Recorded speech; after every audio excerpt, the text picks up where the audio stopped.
오늘 우리에게 주시는 말씀을 통해서 가장 중요한 물음과 대답 이런 제목으로 하나님 말씀과 함께 나누겠습니다. 어렸을 때 저는 섬에서 자랐기 때문에 낚시하는 거 엄청 좋아했습니다. 낚시하는 사람에게 최대 관심이 뭘까요? 낚싯대입니다. 좋은 낚싯대를 얻는 건데 그 당시에 전기도 안 들어오는 시골에 무슨 좋은 낚싯대가 있었겠어요? 다 대나무 잘라서 만든 낚싯대인데 저희 동네에는 대밭이 없었어요. 옆 동네가 대밭이 있어서 고민 끝에 옆 동네 아저씨한테 부탁해서 대나무 하나를 베왔어요. 수없이 많은 대나무 중에 고르고 골라서 하나를 베왔습니다. 원래 대나무가 반듯한 것 같은데 실제 놓고 보면 휘어져 있거든요. 그래서 이제 불을 먹여서 폈어요. 말렸어요. 그래서 이제 멋진 낚싯대 하나 만들어서 낚시하러 갔습니다. 고기 입질이 왔어요. 그래서 기대하는 마음으로 낚싯대를 탁 쳤어요. 낚았을까요? 못 낚았을까요? 네, 기대하고 낚싯대를 쳤는데 한 마리도 낚지 못하고 낚싯대가 툭 부러졌어요. 공을 들인 어린 마음에 공을 들였기 때문에 얼마나 이렇게 허전하고 낙심이 됐던 얘기 며칠 갔어요. 어른들한테 물어봤어요. 왜 낚싯대가 고기 한 마리도 못 낚고 부러졌을까요? 물어봤더니 어른들이 그러셔요. 대가 자라나면은 3년에서 5년 정도가 지나야 대가 탄탄해지는데 제가 골라온 대나무는 겉만 번들이 한 1년짜리였다는 거예요. 그러니까 모양은 좋았는데 속이 안 차서 부러졌다는 거예요. 제가 나중에 글을 읽다 보니까 세계적인 명품 바이올린을 만들거나 그 다음에 운동 경기에 하키 스틱으로 쓰는 나무는 보통 우리 주변에 있는 나무를 쓰는 게 아니라 수목 한계선 약 3,000m 정도 되는 고지에서 자라는 나무들을 베어다가 스틱을 만들고 바이올린 재료로 쓴답니다. 왜냐하면은 그 3,000m 수목 한계선 이제 거기 넘어가면 나무가 자랄 수 없는 한계선인데요. 그 비바람 속에서 그 안에 있는 나무들이 고통 속에서 아주 속이 밀도 있게 꽉 찬 나무로 자라기 때문이랍니다.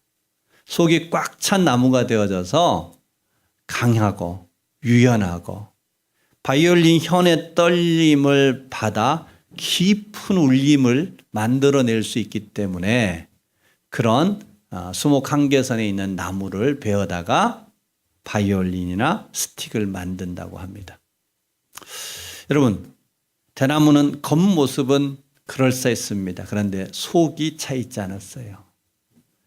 수목 한계선의 나무는 볼품은 없는데 속이 꽉 차 있다 보니까 깊은 울림을 만들어내는 명품 바이올린의 재료가 되기도 하고 스틱을 만드는 재료가 되기도 합니다. 우리 신앙은 어떨까? 우리 마음은 어떨까 돌아봤습니다. 여러분, 우리는 대나무처럼 모양은 잘 갖추어져 있는데 속이 비어있는 신앙은 아닐까? 반대로 별로 드러나지 않지만 화려하지 않지만 볼품없지만 속이 꽉 찬 수목 한계선의 나무처럼 밀도 있는 신앙이라면 얼마나 좋을까 그런 생각해 봤어요. 그렇다면 우리 안은 뭘로 채워야 할까 하는 겁니다. 우리의 신앙은 무엇으로 채워야 수목 한계선의 나무처럼 밀도 있는 신앙 또는 하나님의 사랑을 하나님의 마음을 잘 세상에 나타낼 수 있는 진리의 떨림을 바라는 그런 꽉 찬 신앙이 될 수 있을까? 우리가 한번 생각해 보면 좋겠습니다. 오늘 우리에게 주시는 말씀이 바로 그런 내용 아닐까 합니다. 오늘 주님께서 사랑하느냐라고 물으십니다. 여러분, 우리의 마음속에 뭘 채워야 할까요? 밀도 있는 신앙, 꽉 찬 신앙은 무엇으로 채워진 신앙이겠느냐 하는 것입니다. 오늘 주님께서 우리에게 물으시는 사랑이야말로 우리 믿는 자가 채워야 될 것들이 아닐까요? 우리 안에 수없이 많은 것들이 있어요. 그런데 정작 있어야 될 사랑이 있느냐 돌아보았으면 합니다. 우리는 몇 주에 걸쳐서 예수님이 부활하신 이후에 제자들을 만났던 이야기들을 살펴보고 있습니다. 예수님이 갈릴리에서 보자고 그랬어요. 그들을 예루살렘에서 분명히 부활하셔서 보여주셨음에도 불구하고 갈릴리에서 만나자라고 주님께서 세 번째 만남을 준비하셨습니다. 왜냐하면은 우리 신앙의 시작은 우리의 일상에서부터 시작돼야 되기 때문에 그렇다 그랬습니다. 우리 일상에서부터 우리가 서 있는, 우리를 가장 잘 아는 바로 그곳으로부터 우리의 신앙생활은 시작돼야 된다. 그런데 일상으로 돌아오면 옛날로 회귀할 수 있다겠어요? 베드로를 중심으로 해서 다 고기 잡으러 가자 떠났습니다. 예수님이 호숫가에 계심에도 불구하고 아무도 예수님인지 알아보지 못하고 밤새 고기잡이 했습니다. 한 마리도 못 잡았습니다. 주님이 물으셨습니다. 너에게 고기가 있느냐? 너에게 정말 중요한 게 있느냐? 밤을 맞도록 수고했지만 너희 안에 있어야 될 게 있느냐? 너희 영혼이 비어있지 않느냐 물으셨습니다. 그러면서 주님이 오른편에 그물을 내리라. 제자들은 그 말씀에 의지해서 그물을 내렸더니 153마리 되는 많은 물고기를 건졌습니다. 그리고 바닷가에 나와봤더니 예수님이 계셨고 피곤하고 허기졌던 그들을 채우기 위한 아침 조반을 준비해 주셨습니다. 그 속에 담겨져 있는 사랑들이 어땠는지를 우리는 살펴보았습니다. 자, 이제 오늘은 예수님의 공생의 사역이 끝나고 오늘 이후로부터 이제 제자들을 통한 교회 시대가 열리게 됩니다. 예수님의 사역의 마무리요, 교회 사역의 시작점인 사역의 마무리와 새 시작 속에 주님이 오직 하나 확인하고 싶었던 것, 오늘 베드로에게 나와서 내가 나를 사랑하느냐, 내가 나를 사랑하느냐, 내가 나를 사랑하느냐 3번 반복해서 물으십니다. 베드로는 그 물음에 답합니다. 곧 우리의 신앙에 있어서 꼭 있어야 할 것, 우리가 점검해야 될 것, 우리가 주님의 삶을 이어받아서 교회로서의 삶을 살아가기 위하여 반드시 확인해야 될 것이 있다면 오늘 물음과 답입니다. 그러기에 오늘 주님께서 베드로에게 물었던 세 번의 질문과 대답 속에서 그 질문과 대답을 통하여 우리에게 주시려고 하시는 하나님의 교훈이 뭔지를 살펴보고 우리도 하나님 앞에서 밀도 있는 신앙 되기를 소망합니다. 겉만 신앙이 나옴이 아니라 속이 꽉 찬 신앙. 믿음은 속을 바꾸는 거 아니겠어요? 우리의 속이 바르게 채워지는 그런 은혜가 우리 모두에게 있기를 바랍니다. 자, 오늘 주님께서 물음과 대답을 통해서 우리에게 어떤 교훈을 주실까요? 첫 번째는 사랑은 모든 삶의 중심이며 목적이 되어야 한다는 겁니다. 오늘 15절 보니까 이렇게 얘기했습니다. 그들은 조반 먹은 후에 예수께서 시몬 베드로에게 이르시되 요한의 아들 시몬아 내가 이 사람들보다 나를 더 사랑하느냐. 따라서 해봅시다. 요한의 아들 시몬아 내가 이 사람들보다 나를 더 사랑하느냐. 자, 주님은 조반을 차려줬습니다. 제자들이 나와서 아무도 먹지 못했습니다. 주님이 먼저 떡과 생선을 제자들에게 나눠줬습니다. 조용히 떡과 생선을 먹었습니다. 아무도 말을 하지 못합니다. 말할 수 없었겠죠. 유구무원이었겠죠. 주님 알아보지도 못했습니다. 주님 이곳에 왜 보내는지도 알지 못합니다. 밤새도록 고기 잡는 데 정신을 팔려서 예수님을 외면했습니다. 그분이 그럼에도 불구하고 책망하지 않고 본인들에게 아침을 준비해 주셨으니 유구무원이었겠죠. 그들을 향하여 주님이 물으셨습니다. 주님이 할 얘기 많지 않았겠어요? 야야 너희들 큰 소리 치더니 이게 뭐냐? 사람이 의리가 있어야지. 책망하실 수도 있습니다. 훈계하실 수도 있습니다. 그런데 그런 거 아무것도 하지 않고 오직 한 가지 물으셨죠. 내가 나를 사랑하느냐. 왜 그러셨을까요? 저 같으면 따지고 물을 법했을 것 같아요. 그런데 묻지 않았어요. 왜냐하면요. 그간의 모든 실수를 덮을 수 있는 것은요. 사랑뿐이기 때문입니다. 그동안의 모든 허물을 뒤로하고 다시 일어서게 만드는 용기도 사랑이 있기 때문입니다. 앞으로 닥쳐질 모든 일들을 힘써 감당할 수 있는 것도 사랑이 있기 때문입니다. 사랑이 중심이 돼야 되고 사랑이 삶의 목적이 되어졌을 때만이 그들이 넘어지지 않고 그 길을 바르게 갈 수 있기 때문에 주님은 모든 것을 다 뒤로 한 채 사랑을 물으셨습니다. 사랑을 확인하셨습니다.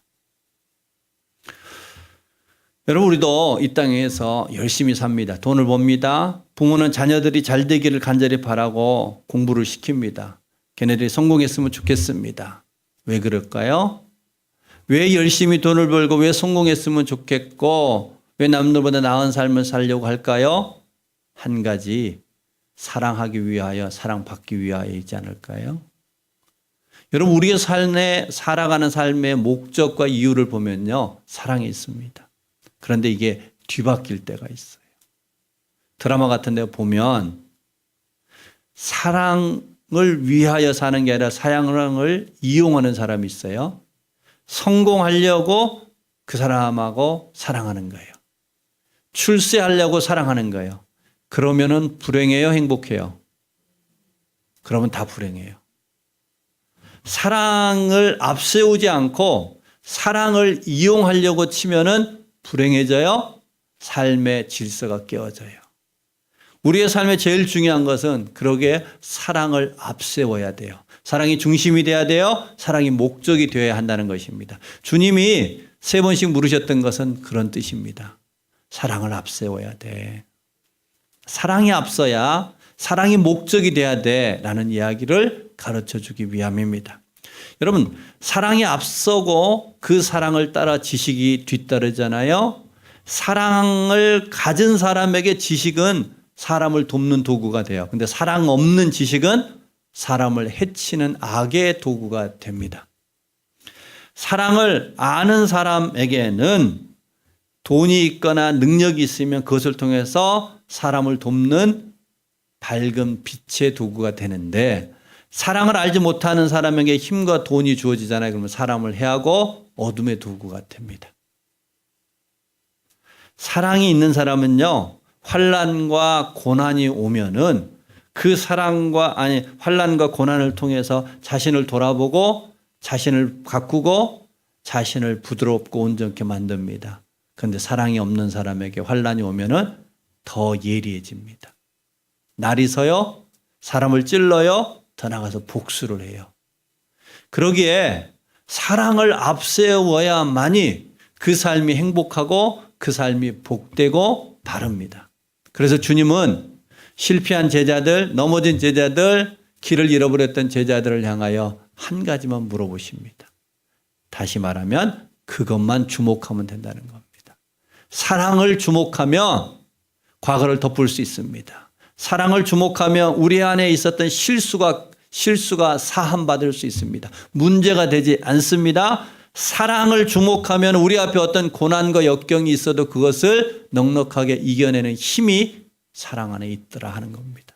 그래서 주님은 물으십니다. 사랑하느냐? 여러분, 교회도 마찬가지지 않을까요? 교회가 크냐 작냐가 중요한 게 아니라요, 크든 작든 교회에 사랑이 있으면 그 교회는 영혼을 따뜻하게 품는 그러한 아름다움이 있을 겁니다. 진리로 그들의 영혼을 일깨우는 역사가 있을 것입니다. 사랑이 있으면 교회가 크든 작든 그곳에 행복함이 있습니다. 반면에 사랑이 없는 교회는 작으면 초라해집니다. 절망감이 휩쓸립니다.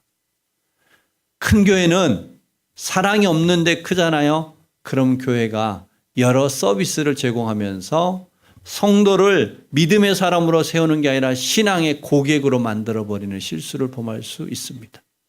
그러기에 우리가 주목할 것은 사랑하는 일에 힘쓰는 겁니다. 주님은 과거를 묻지도 않았습니다. 따지도 않았습니다. 오직 한 가지 점검하는 거예요. 사랑이 있느냐, 사랑을 앞세우느냐. 여러분, 우리 교회가 사랑을 앞세우는 교회 되기를 소망합니다. 우리의 인생도 가정도 사랑을 앞세울 수 있기를 소망합니다. 저도 개인적으로 제일 부러운 것은, 부러운 목사님은, 부러운 교회는 사랑이 많은 목회자입니다. 사랑을 아는 목회자를 보면은 겸손해집니다. 지식이 많은 사람은 당신만 있어 나도 알 만큼 알아, 이런 같이 맞서는 마음이 되는데, 사랑의 종에게는 배우고 싶어져요. 겸손해져요. 우리의 삶을 바르게 하는 것은요, 사랑을 앞세우는 겁니다.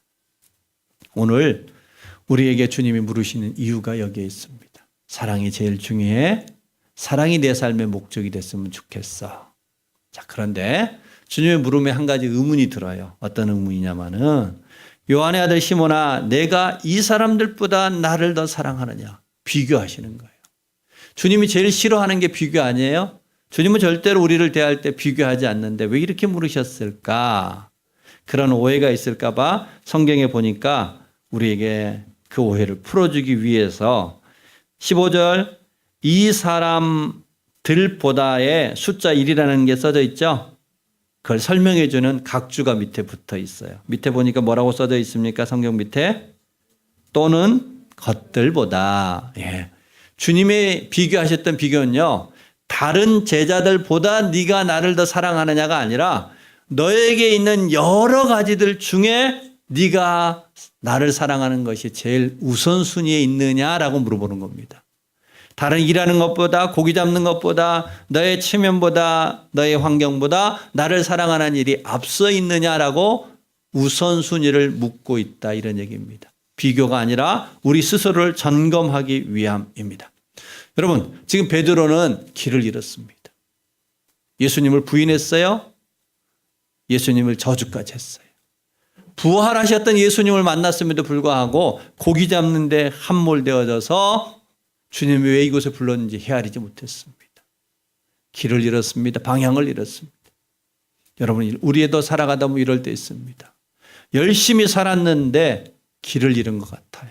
방향을 잃은 것 같아요. 무엇을 앞세워야 할지 잘 모르겠어요.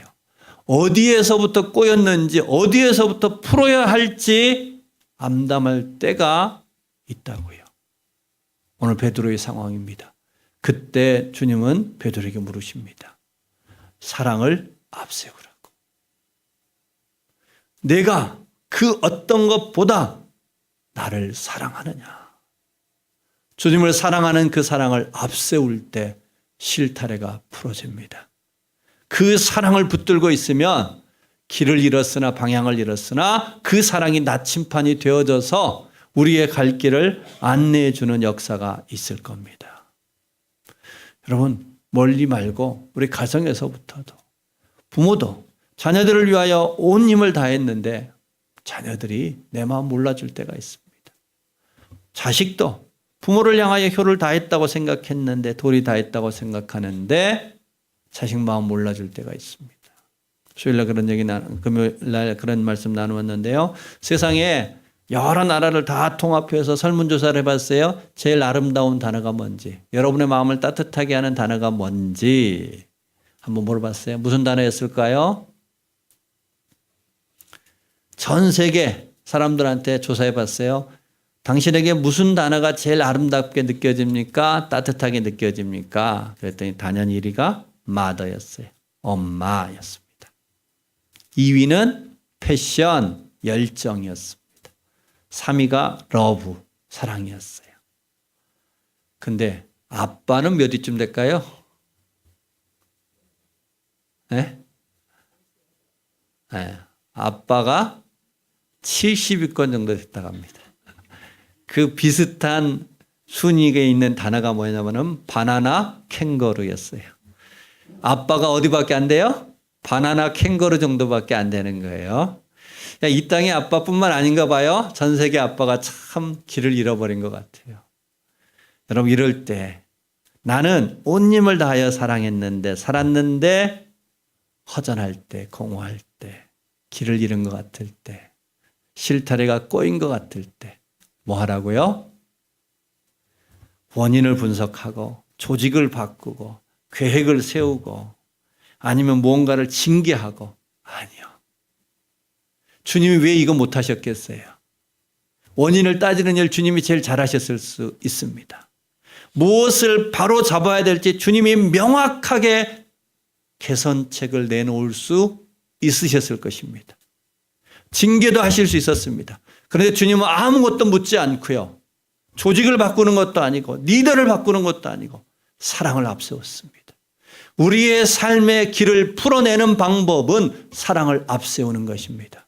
여러분 우리도 우리 교회도 우리의 인생도 가정도 내가 집에서 부모로서 자녀로서 길을 잃은 것 같은 순간 우리 고민하지 말고 우리 하나님 앞에 나아가 사랑을 구하십시다.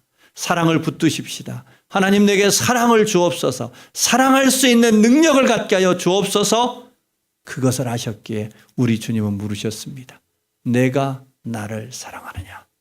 내가 나를 사랑하느냐? 그 주님의 물음 앞에 다시 서서 주님, 내가 사랑하는 자가 되고 싶습니다. 주님의 그 사랑이 우리의 마음에 들어오며 베드로의 실수 문제되지 않습니다. 길을 잃어버렸던 거 아무 문제되지 않습니다.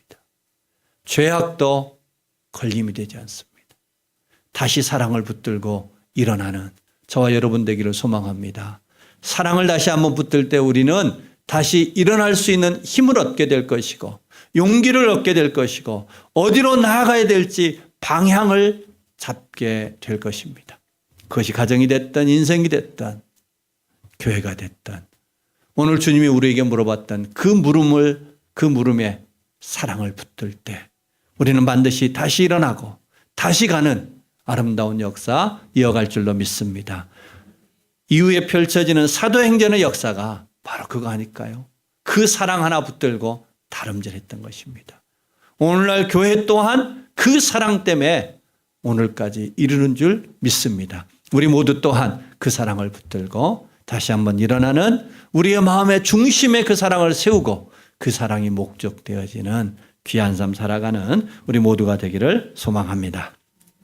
두 번째로는 주님은 무엇 때문에 사랑에 대하여 물으시고 또 그 답을 3번 반복하여 확인하여 하셨을까 하는 겁니다. 그 질문과 대답을 통해서 우리가 어떤 교훈을 주느냐 하는 것입니다. 두 번째는 진정성 있는 사랑은 자기 확신이 아닌 의탁하는 사랑이다. 조금 설명이 필요할 것 같아요. 우리 15절 후반부에 보니까 이렇게 다시 말씀 이어갑니다. 이르되 주님 그러하나이다. 내가 주님을 사랑하는 줄 주님께서 아시나이다. 이르시되 내 어린 양을 먹이라. 베드로가 좀 자신 있게 대답했으면 좋은데 속으로 기어 들어가는 목소리 같은 느낌 들지 않아요? 내가 주님을 사랑합니다가 아니라 내가 주님 사랑하는 줄 주님이 아십니다. 왜 이렇게 답했을까요? 도대체 이 답의 의미가 뭘까 하는 겁니다. 먼저는 베드로가 확신에 찼던 이야기를 내뱉은 적이 있죠. 주님이 네가 닭 열기 전에 나 부인해. 그럴 때 베드로가 큰 소리 쳤습니다. 다른 사람 다 주님 버려도 나는 안 버립니다. 나는 절대로 그러지 않습니다. 나 그런 사람 아닙니다. 라고 베드로가 큰 소리 쳤지요. 큰 소리 쳤던 베드로가 허무하게 무너졌거든요. 그러니까 베드로가 이제는 확신에 찬 얘기를 안 하는 겁니다. 즉 나의 확신이 얼마나 헛된지를 안 겁니다. 여러분 우리는 살아갈 때 그러잖아요. 나는 맞아. 내가 옳아. 나는 분명히 그렇게 할 거야. 자기 확신에 찬 고백들을 얼마나 많이 내뱉습니까? 그런데 우리는 당장 내일 내가 살 수 있는지 없는지 책임질 수 있어요? 없어요? 없어요. 내 생명도 확신할 수 없는데 무엇을 확신할 수 있겠습니까? 베드로가 그걸 알았어요. 그래서 이제는 내가 주님을 사랑합니다가 아니라 주님 사랑하는 것을 주님이 아십니다라고 주님 앞에 그 사랑을 의탁합니다. 주님이 도와주시면 그 사랑 이어가겠습니다. 곧 사랑의 주인이 자기가 아니라는 것을 안 거예요.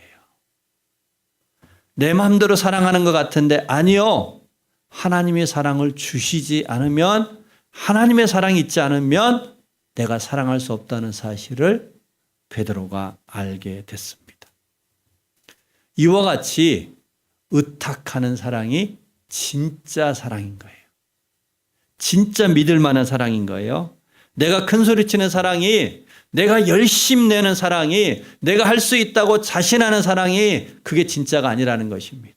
오히려 큰 소리와 확신과 자기가 자기 계획에 참 분명한 그 사랑이 위대한 사랑이 아니라 오늘 힘이 없고 목소리가 기어 들어가는 것 같은데 주님 도와주시면 사랑할 수 있습니다라고 주님 앞에 의탁하는 사랑이야말로 진정한 사랑이요 위대한 사랑입니다.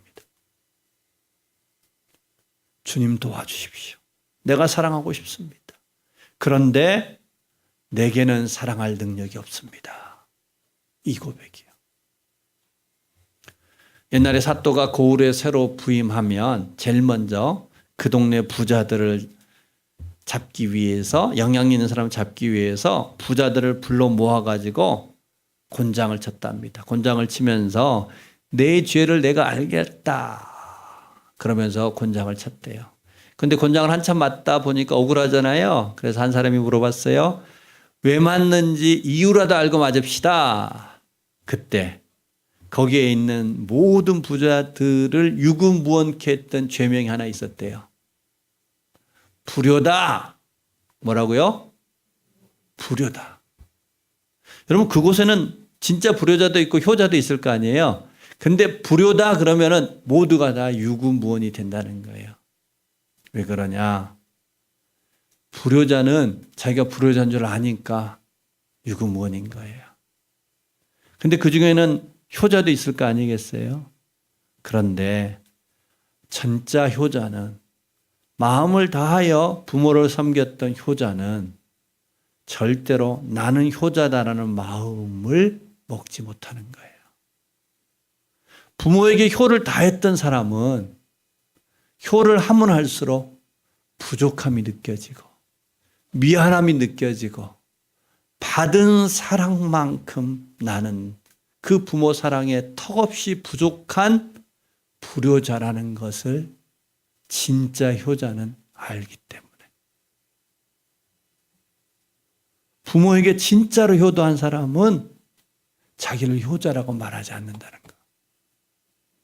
미안하고 죄송하고 그래서 효 앞에 겸손할 수밖에 없는 게 진짜 효자입니다.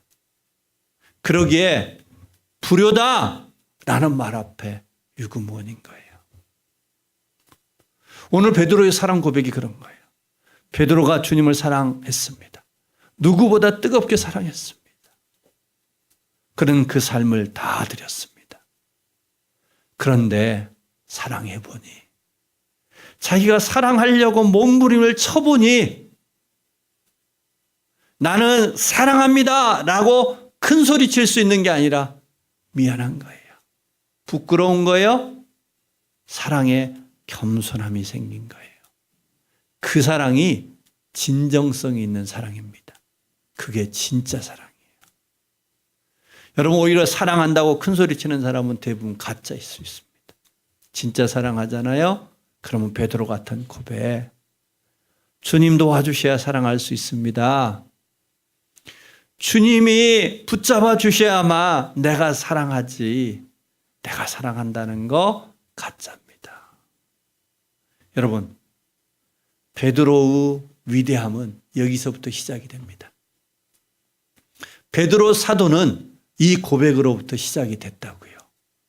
내가 사랑합니다. 내가 절대로 버리지 않겠습니다. 나는 주님을 제일 열심히 따르는 사람입니다. 늘 주님 편에 있었습니다. 라고 큰 소리 칠 때는 부인했고 저주했습니다. 그런데 주님 사랑하는 줄 주님이 아십니다라고 고백했던 의탁하는 사랑, 진정성 있는 사랑의 무언지를 알게 된 이후에 베드로는 예루살렘에 있었던 그 모든 불신을 거두고 한 번 설교로 3,000명, 5,000명을 변화시키는 위대한 사도가 될 수 있었습니다. 당시에 유대 전통 속에서 가죽으로 제품을 만들었던 피장의 집은요, 바닷가에 혼자 외롭게 살았습니다.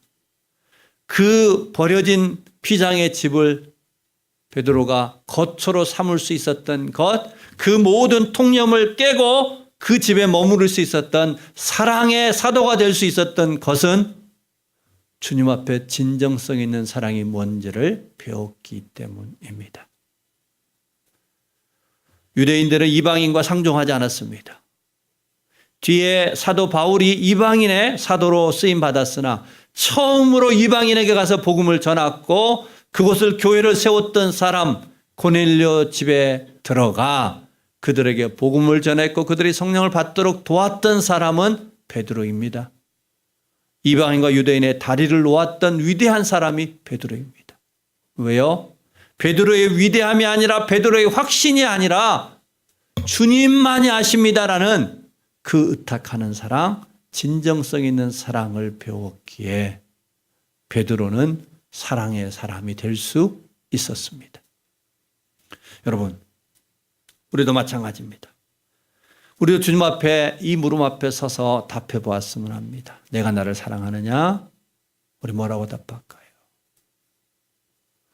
주님, 나는 사랑합니다 라고 확신에 찬 대답, 나는 주님을 잘 모릅니다라는 외면의 대답, 그것도 아닌 주님, 내가 정말 주님 사랑하기 원하는데 내 능력으로 안 되니 주님 도와주십시오. 주님을 의탁하는 그 사랑의 고백을 우리도 드릴 수 있기를 바랍니다. 여러분, 큰 일, 작은 일이 있는 게 아닙니다. 큰 사랑으로 행하면 모든 일이 큰 일이 될 줄로 믿습니다. 우리가 판단해야 될 일은 크다 작다가 아니라 큰 사랑이 있느냐 없느냐, 진정성 있는 사랑을 우리가 갖고 있는지 없는지를 돌아보는 겁니다. 우리 모두가 하나님 앞에서 그런 진정성 있는 사랑을 회복해 가기를 소망합니다. 여러분, 축구공 하나의 값은요, 몇만 원, 아주 비싼 국가대표들이 쓰는 것도 몇십만 원밖에 안 됩니다. 축구공 하나의 가격은 몇십만 원에 불과하는데요. 그 축구공이 메시의 발 앞에 놓이면 전 세계를 열광시키지 않아요? 그 축구공 하나가 손흥민 발에 있으면 우리나라 대한민국을 들썩들썩하게 만듭니다. 축구공의 가치가 아니라 위대한 축구 선수의 위대함이 공을 통해서 나타나기 때문이죠. 하나님의 위대함은 누구를 통해서 나타날까요? 진정성 있는 사랑을 가진 사람을 통해서 나타납니다. 우리가 대단해서가 아닌 거예요. 우리는 감히 사랑한다고 말할 수 있는 그 확신마저도 갖지 못하는 의탁할 수밖에 없는 연약한 자인데 주님 앞에 그렇게 진정성 있는 사랑을 구하잖아요. 우리 하나님의 위대함이 바로 그런 사람을 통해서 이 세상에 나타납니다. 베드로의 위대함이 아니라 베드로의 진정성 있는 사랑을 고백했을 때 우리 하나님께서 그 베드로를 들어 위대한 일을 이루셨던 것처럼 우리도 우리 하나님 아버지 앞에 진정성 있는 사랑을 구할 수 있기를 바랍니다. 그럴 때 우리를 통한 하나님의 위대한 역사가 펼쳐질 것입니다. 꼭 대단한 사람만이 아닙니다. 우리가 알고 있는 모세, 다윗, 베드로, 사도 바울 이런 것만이 아니에요. 우리는 올해를 시작하면서 신년 특별 새벽 기도에 호세아를 살폈습니다. 호세아서 1장에 보면은 하나님이 타락한 그 당시에 하나님을 등졌던 사람들을 향하여 이스라엘 선지자 호세아를 보내고 호세아 가정에 그 자녀들이 이름을 지을 때 하나님이 이렇게 짓습니다. 1장 9절에 보면 르암미라 하라 내 백성이 아니다 합니다. 루아마라 하라 내가 다시는 이스라엘을 긍휼히 여기지 않겠다. 자녀들을 낳았는데요. 자녀들 이름에 로자를 붙였어요. 로암미 이제 내 백성 아니야 이런 얘기입니다. 루하마 내가 너희 긍휼히 여기지 않겠다 그럽니다. 그런데요. 2장 1절에 오면은 하나님이 이렇게 얘기하십니다. 너희 형제에게는 암미라 하고 너희 자매에게는 루하마라 하라. 로자를 다 떼버렸어요. 하나님의 사랑이 뭐냐? 하나님의 사랑 앞에 돌아올 때 하나님 우리에게 어떻게 해주시느냐? 우리 앞에 들어있는 로자를 다 거두어 가시는 겁니다. 베드로의 실수 주님의 사랑 앞에 갔을 때 다 떼버렸습니다. 베드로의 부인 다 떼버렸습니다. 베드로의 연약함을 다 떼셨습니다. 그리고 그를 반석으로 세웠습니다. 이제 너는 내 백성이라. 내가 긍휼히 여기노라. 우리 안에 있는 모든 우리의 인생 속에 왔던 그 부끄러움의 것들을 떼내신다는 것입니다. 주님의 사랑의 그 진정성 앞에 나아가면 우리 앞에 드리워져 있는 모든 그것들을 주님이 떼시고 거두셔서 가리셔서 우리를 진정한 사랑의 사람으로 세워주실 줄로 믿습니다. 그러면 축구공이 전 세계를 열광시키듯 우리의 그 진정성 있는 사랑을 통한 하나님의 위대하심이 우리를 통하여 나타나는 아름다운 역사 펼쳐질 줄로 믿습니다. 우리 모두 우리 하나님 아버지 앞에 그 사랑을 구합시다. 그 사랑을 앞세웁시다. 여러분 혹시 우리 안에 그 무언가가 덕지덕지 달라붙어요? 실수, 부끄러움, 죄악, 그것에 주목하지 맙시다. 다시 주님 앞에 서서 주님이 오늘 우리에게 물으시는 내가 나를 사랑하느냐, 그 물음 앞에 주님, 내가 주님 사랑하고 싶습니다. 주님이 아십니다. 주님이 도와주시면 내가 주님을 사랑하는 자 되고 싶습니다. 진정성 있는 사랑의 삶 살아가는 그런 믿음의 삶 되기를 원합니다. 주 앞에 그와 같이 고백할 때 주님 우리를 통하여 위대한 역사 이루어 가실 줄로 믿습니다. 주와 같이 주님 앞에 그와 같이 고백할 수 있는 우리 모두가 되시기를 주의 이름으로 축복합니다. 기도하십시다. 이 시간 우리 하나님 앞에 기도할 때 혹시 우리의 삶에 길을 잃어버린 것 같은 때로는 우리 안에 붙어있는 여러 가지 로자가 있습니까? 허물이 있습니까? 죄악이 있습니까? 문제시합니까? 여러분의 발목을 잡습니까? 하나님, 그게 문제가 아니었습니다. 내 안에 사랑이 회복되는 것이 중요한 거였습니다. 사랑을 앞세울 수 있도록 도와주십시오. 사랑이 내 삶의 목적이 되게 하여 주옵소서. 주님이 베드로에게 물으셨던 그 물음 앞에 나도 주님 아십니다라고 주님 앞에 그 사랑을 의탁하며 사랑을 회복할 수 있는 자 되게 하여 주옵소서. 우리가 같이 한번 기도하겠습니다.